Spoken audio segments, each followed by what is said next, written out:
নির্বাচনকে কেন্দ্র করে তারা সেটা বলেছে ভরসার শপথ।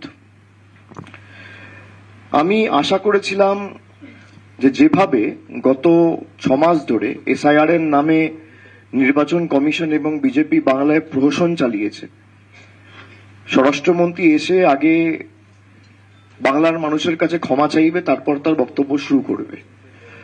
তার কারণ উনি ক্রোনোলজির কথা বলেছিলেন, উনি ডিটেক্ট, ডিলিট, ডিপোর্টের কথা বলেছিলেন, এবং এসআইআর হচ্ছে ডিটেক্ট করার প্রথম ধাপ।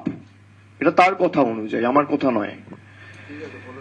এখনো পর্যন্ত যে নাম বাদ গেছে তালিকা থেকে, প্রথম যে তালিকা ফেব্রুয়ারি মাসে প্রকাশিত হয়েছিল সেখানে প্রায় 58 লক্ষ নাম বাদ গেছিল, পরবর্তীকালে 5.5-6 লক্ষ নাম বাদ গেছিল, এবং আন্ডার অ্যাডজুডিকেশন তালিকায় অমীমাংসিত যে নামগুলো ছিল সেখান থেকে পরবর্তীকালে 27 লক্ষ নাম বাদ গেছিল। সব মিলিয়ে প্রায় 90 লক্ষের উপর নাম বাংলা থেকে এরা বাদ দিয়েছে।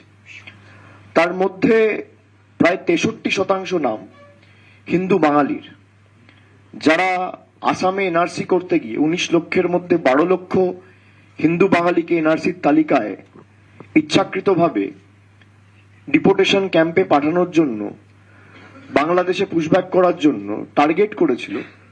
বাঙালিদের উপর বিজেপির অত্যাচার তো নতুন কিছু নয়, আমরা গত 1 বছর ধরে দেখে আসছি। বিশেষ করে বিজেপি শাসিত রাজ্যগুলোতে বিভিন্নভাবে বিভিন্ন সময় কেউ বাংলায় কথা বললে, কেউ নিজের পছন্দের খাবার খেলে, কেউ বাড়িতে বাংলা ভাষায় কথা বললে, এমনকি আসামের মুখ্যমন্ত্রী প্রকাশ্যে আপনারা দেখেছেন বলেছে যে বাংলায় যদি কেউ কথা বলে তাকে জেলে ঢুকিয়ে দাও, তাকে অ্যারেস্ট করো। এবং যে নেতাগুলো বাঙালিদের বিরুদ্ধে এই কথাগুলো বলেছে বিগত দিনে, তাদের সবাইকেই প্রায় বিজেপি পুরস্কৃত করেছে। তাদের বিরুদ্ধে কোনো দলীয় স্তরে ব্যবস্থা বা কোনো রকম কোনো ব্যবস্থা বিজেপি নেয়নি। তো যেভাবে তারা বাংলাকে ছোট করেছে, আমি আশা করেছিলাম যে অন্তত পক্ষে কিছু বলার আগে আগে বাংলার মানুষের কাছে তারা ক্ষমা চাইবে।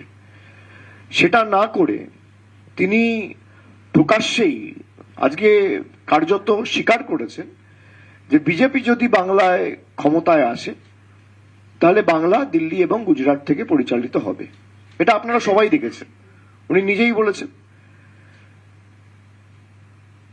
যে इससे বাংলাদেশ से चले, इससे अच्छा दिल्ली और गुजरात से चले। তার মানে কলকাতা বাংলাদেশে, উনি নিজেই তো বলেছেন এটা। বাংলাকে যদি বাংলাদেশের দৃষ্টিভঙ্গি দিকে কেউ দেখে, দেশের প্রধানমন্ত্রী দেখে, দেশের স্বরাষ্ট্রমন্ত্রী দেখে। এটা আমরা বিগত দিনে একাধিকবার বলেছি। বাংলাকে যদি বাংলাদেশ পরিচালিত করে তাহলে দিল্লিতে শেখ হাসিনা কি করছে? ওনার জবাব আছে? 1.5 বছর ধরে শেখ হাসিনাকে নরেন্দ্র মোদীর সরকার কি কারণে আশ্রয় দিয়েছে? কোন শিল্পপতিকে বাঁচানোর জন্য? শেখ হাসিনার স্ট্যাটাস কি? তিনি কি অনুপ্রবেশকারী না শরণার্থী? অমিত শাহ জবাব দিতে পারবেন? বাংলাদেশে হিন্দু সাধু সন্তদের উপর যখন অত্যাচার করা হয়েছিল, চিন্ময়ানন্দ প্রভুর উপর যখন অত্যাচার করা হয়েছিল, তখন অমিত শাহ সরকার কি ইতিবাচক পদক্ষেপ নিয়েছিল বা নরেন্দ্র মোদীর সরকার? আজকে তারা কার্যত স্বীকার করে নিয়েছে যে বাংলায় যদি কোনোদিন বিজেপি ক্ষমতায় আসে তাহলে দিল্লি এবং গুজরাট থেকে বাংলা পরিচালিত হবে। এটা আমরা বলছিলাম, আজকে বিজেপি এটা শিলমোহর দিয়ে দিয়েছে। দেখ, মুখ ফসকে সত্যি কথাটা মুখ থেকে বেরিয়ে গেছে। আমি প্রথমে এবার ধাপে ধাপে তারা যে প্রতিশ্রুতিগুলো দিয়েছে, প্রথমত তারা বলেছে যে জাতীয় নিরাপত্তা সুনিশ্চিত করতে অনুপ্রবেশের বিরুদ্ধে কঠোর ব্যবস্থা নেওয়া হবে। যে ক্যাসেট 10 বছর ধরে বাজিয়ে আসছে, একই ক্যাসেট আবার আজকে বাজিয়েছে। 5 বছর আগে একই কথা বলেছিল।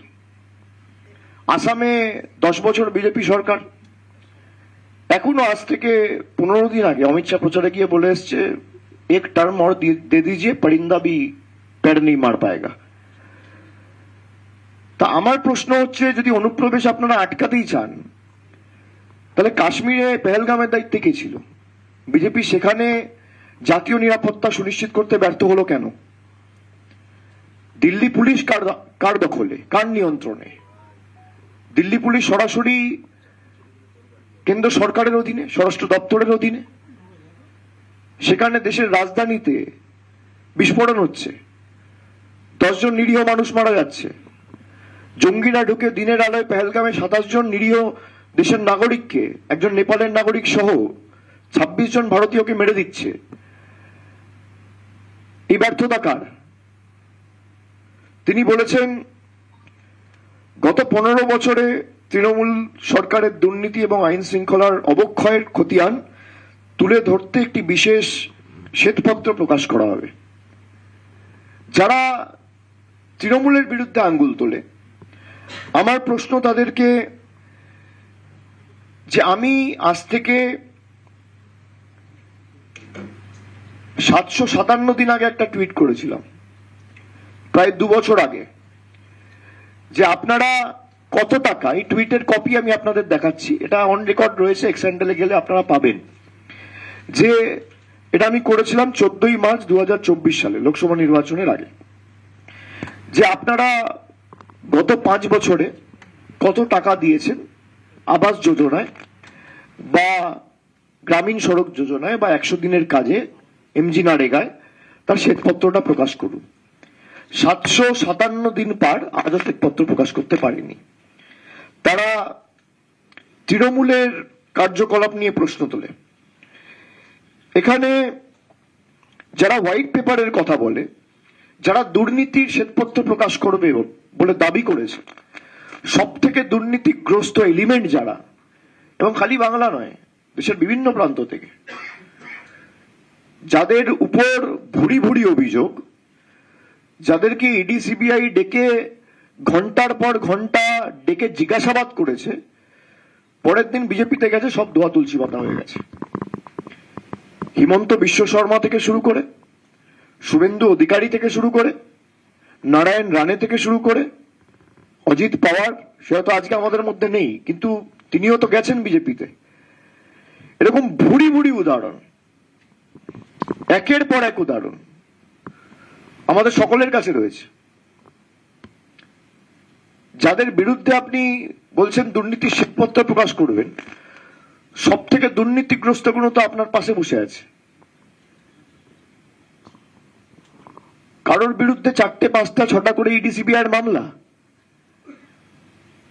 আপনি শ্বেতপত্র ছেড়ে দিন, যাদের বিরুদ্ধে জনসমক্ষে প্রুফ রয়েছে, আপনারা তাদেরকে নিয়ে দুর্নীতির বিরুদ্ধে লড়াই করবেন। শুভেন্দু অধিকারীকে নিয়ে, হিমন্ত বিশ্ব শর্মাকে নিয়ে, পেমা খান্ডুকে নিয়ে, যার বিরুদ্ধে সুপ্রিম কোর্ট অর্ডার দিয়েছে 1250 কোটি টাকার দুর্নীতি হয়েছে, বিজেপির মুখ্যমন্ত্রী নারায়ণ রানে, এদেরকে নিয়ে আপনারা দুর্নীতির বিরুদ্ধে লড়াই করবেন। এগুলো লোক হাসানো। তিনি এরপর বলেছেন 3 নম্বরে, কাটমানি সংস্কৃতির সিন্ডিকেট রাজ নির্মূল করা হবে।